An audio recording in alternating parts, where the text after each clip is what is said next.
మరికొద్ది రోజుల్లో పార్లమెంట్లో బడ్జెట్ సమావేశాలు ప్రారంభం కాబోతున్నటువంటి నేపథ్యంలో ఆంధ్రప్రదేశ్ ముఖ్యమంత్రి నారా చంద్రబాబు గారు ఇప్పుడు ఢిల్లీ పర్యటనకి వెళ్ళబోతున్నారు మరికొన్ని రోజుల్లోనే. ఆయన ఆంధ్రప్రదేశ్కి రావాల్సినటువంటి కొన్ని ప్యాకేజీల విషయంలో, అలాగే ఆంధ్రప్రదేశ్ విడిపోయినప్పుడు మనకి ఏ అయితే బకాయిలు ఇంకా రావాల్సి ఉన్నాయో వాటన్నింటి మీద ప్రధాని మోదీతో అలాగే అమిత్ షా గారితో మాట్లాడబోతున్నారని, ఆంధ్రప్రదేశ్కి కొన్ని నిధులను కూడా ఆయన తీసుకురాబోతున్నారు అనేటువంటి చర్చ పెద్ద ఎత్తున ఇప్పుడు ప్రారంభమైనటువంటి నేపథ్యంలో ఈ అంశం మీద మనం విశ్లేషణ చేసుకునేటువంటి ప్రయత్నం చేద్దాం. ప్రస్తుతం మనతో పాటు ఉన్నారు జనసేన పార్టీ అధికార ప్రతినిధి శ్రీనివాస్ గారు. సార్తో మాట్లాడదాం. సార్ నమస్తే అండి. నమస్తే శ్రీనివాస్ గారు, ఆంధ్రప్రదేశ్లో కూటమి ప్రభుత్వం కొలువుదీరింది. అయితే కేంద్రంలో మరికొద్ది రోజుల్లోనే పార్లమెంట్లో బడ్జెట్ సమావేశాలు అయితే ప్రారంభం కాబోతున్నాయి. ఈ నేపథ్యంలోనే ఆంధ్రప్రదేశ్ ముఖ్యమంత్రి వర్యులు నారా చంద్రబాబు గారు మరో 4 రోజుల్లో ఢిల్లీ పర్యటనకి వెళ్ళబోతున్నారు. మనకి రావాల్సినటువంటి ప్యాకేజీల విషయంలో, అలాగే ఆంధ్రప్రదేశ్కి రావాల్సినటువంటి కొన్ని నిధులను ఆయన తీసుకొచ్చేందుకు కూడా ప్లాన్ చేస్తున్నారని, అందులో భాగంగానే ప్రధాని మోదీ గారితో అమిత్ షా గారితో భేటీ కాబోతున్నారు అనేటువంటి చర్చ ఇప్పుడు పెద్ద ఎత్తున వినిపిస్తూ ఉంది. దీని మీద మీ విశ్లేషణ ఏంటి? కృష్ణ గారు, ఆంధ్రప్రదేశ్లో కూటమి ప్రభుత్వం మీద ప్రజలు అనేక ఆశలు పెట్టుకున్నారు. ఎందుకంటే గత 5 సంవత్సరాల్లో రాష్ట్ర విభజన కంటే ఎక్కువ నష్టం జరిగింది.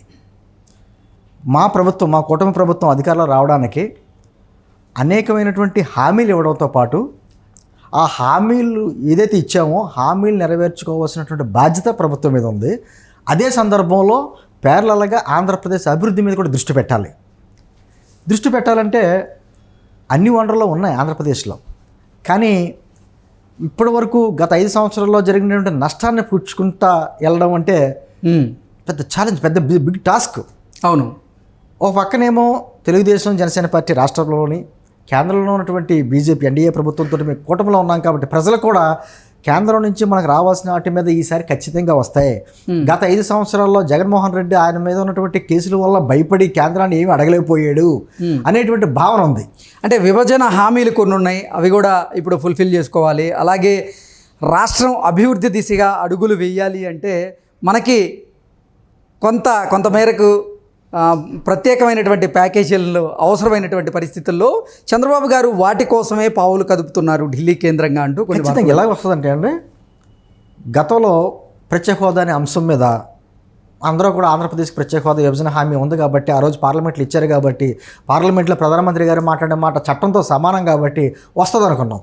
కానీ ఎప్పుడైతే తర్వాత నీతి ఆయోగ్ వచ్చిందో ప్రణాళిక సంఘ స్థానంలో ఇంకా ప్రత్యేక హోదా అన్నది ముగిసిన అంశం అనే మాట పదే చెప్పడం జరిగింది. ఈ రోజున సరే అది ముగిసిన అధ్యాయం, ఓకే. ఆ ప్రత్యేక హోదా వలన వనగూరేటువంటి లాభాలు ఏదో రకంగా మనం సాధించుకోవాలి. ఎందుకంటే గతంలో రాష్ట్రం విడిపోతుందని తెలిసి కూడా సమైకేంద్ర అని రాష్ట్రానికి ఏం కావాలని కోరలేకపోయాం ఆ నాయకులు తప్పిదంతో. ఈ రోజున అలా జరగకూడదు. ఎందుకంటే ఒక పక్కన కుదిరైపోయింది రాష్ట్రం. ఆర్థికంగా దాదాపు 13 లక్షల కోట్ల రూపాయలు ఆంధ్రప్రదేశ్ మీద భారం ఉంది, అప్పుల భారం. ఈ 13 లక్షల కోట్లని ఒక పక్కన పూడ్చుకుంటూ వెళ్ళాలి, మళ్ళీ సంపద సృష్టించాలి, వడ్డీని పూడ్చుకుంటూ వెళ్ళాలి, నెల వచ్చేటప్పుడు లక్ష రాష్ట్రాన్ని అభివృద్ధి పదంగా నడిపించాలి. దీనికి కేంద్ర సహకారం లేకపోతే చాలా కష్టం. అదే సందర్భంలో విభజన సమస్యలు కొన్ని ఉన్నాయి. మనకి విభజన సమస్యలు పక్కన రాష్ట్రంతో తేల్చుకోవాల్సినవి కొన్ని ఉన్నాయి. అదే సందర్భంలో కేంద్రం నుంచి రావాల్సినవి కొన్ని ఉన్నాయి. ఆ కేంద్రం నుంచి రావాల్సిన ఒడుపుగా సాధించుకోవాల్సిన సందర్భం ఉంది. అన్నింటికంటే ముఖ్యంగా మన రాష్ట్రానికి సంబంధించి ముఖ్యమైన అంశాలు రాజధాని కట్టుకోవాలి, పోలవరం పూర్తి చేసుకోవాలి. రాజధాని కట్టుకోవాలంటే ఖచ్చితంగా కేంద్ర సహకారం కావాలి. సహకారం అంటే ఆర్థికంగా కావాలి. అదే సందర్భంలో కేంద్రం నుంచి కొన్ని సంస్థలు ఇక్కడ స్థాపించేలాగా మనం ఇన్వైట్ చేసుకోవాలి అందరినీ.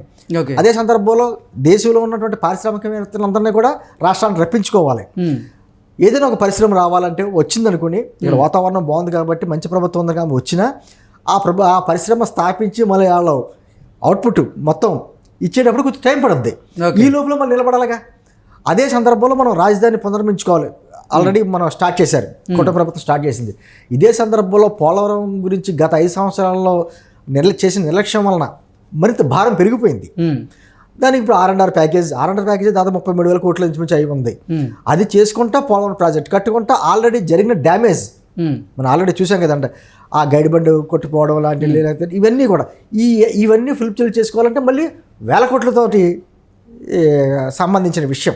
అంటే ఈ రోజున కూటమి ప్రభుత్వం ఇచ్చినటువంటి హామీలు నెరవేర్చుకోవాలి, అదే సందర్భంలో రాజధాని కట్టుకోవాలి, పోలవరాన్ని పూర్తి చేసుకోవాలి, అదే సందర్భంలో విభజన హామీలకు సంబంధించినటువంటి హామీలన్నీ కూడా సాధించుకోవాలి.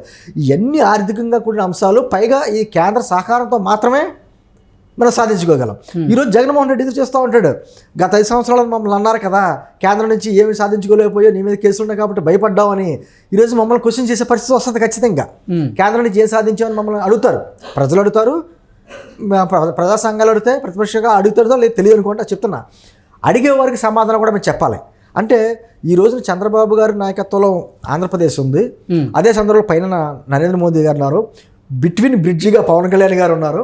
ఖచ్చితంగా నిధులు వరద పారుతుంది ఢిల్లీ నుంచి మనకి అమరావతికి అనేటువంటి ఆశతో ప్రజలు ఉన్నారు. ఎగ్జాక్ట్లీ ఈ నేపథ్యంలోనే ఇప్పుడు చంద్రబాబు గారు ఢిల్లీ పర్యటనకి వెళ్ళబోతున్నటువంటి నేపథ్యంలో ఖచ్చితంగా అమిత్ షా గారిని, అలాగే ఆర్థిక మంత్రి ప్రధాని మోదీ గారిని, నిర్మలా సీతారామన్ గారిని ఏ అంశాల మీద డిమాండ్ చేసేటువంటి పరిస్థితి ఒకటి నాకు తెలిసి ముందుగా రాజధాని నిర్మాణానికి సాయం చేయమని అడుగుతారు, కార్యక్రమాలు జరుగుతూ ఉంటాయి కాబట్టి.